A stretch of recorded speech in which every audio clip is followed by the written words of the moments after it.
जिंदगी हमेशा वैसी नहीं होती जैसे हम सोचते हैं। कभी सपनों की रोशनी मिलती है तो कभी धोखे का अंधेरा।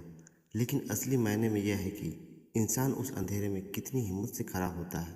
यही कहानी है आदित्य की। आदित्य एक छोटे शहर का लड़का था। पढ़ाई में अच्छा, सपनों से भरा और दिल का साफ। कॉलेज के दिनों में उसकी मुलाकात हुई रिया से।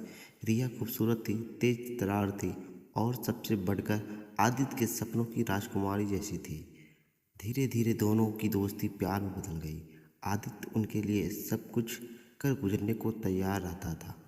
किताबों से लेके कैफे तक हर जगह उनके किस्से मशहूर हो गए। लोग कहते हैं ये दोनों शादी तक साथ जरूर रहेंगे। आदित्य भी यही सोचता था कि उसका भविष्य अब रिया के बिना अधूरा है। कॉलेज खत्म हुआ और ज़िंदगी नई मोड़ पे आ गई। आदित्य ने नौकरी की तलाश शुरू की, जबकि रिया ने शहर में ही एक मल्टीनेशनल कंपनी ज्वाइन कर ली। एक दिन आदित्य ने सुना कि रिया अब उससे बात कम करती है। कॉल मिस करना, बहाने बनाना और फिर महीने तक दूर रहना। आदित्य बेचैन था। एक शाम उसने रिया को उसके ऑफिस के पास देखा, लेकिन वह अकेले नहीं थी। एक शख्स उसके साथ हंस रहा था, बिल्कुल वैसे जैसे कभी आदित्य के साथ होती थी। उसका दिल धक से रह गया। यकीन करने की कोशिश की, शायद ही उसका वहाम होगा, लेकिन सच सामने आने में देर न लगी। रिया ने स्वीकार कर लिया कि वो किसी और से प्यार करती है।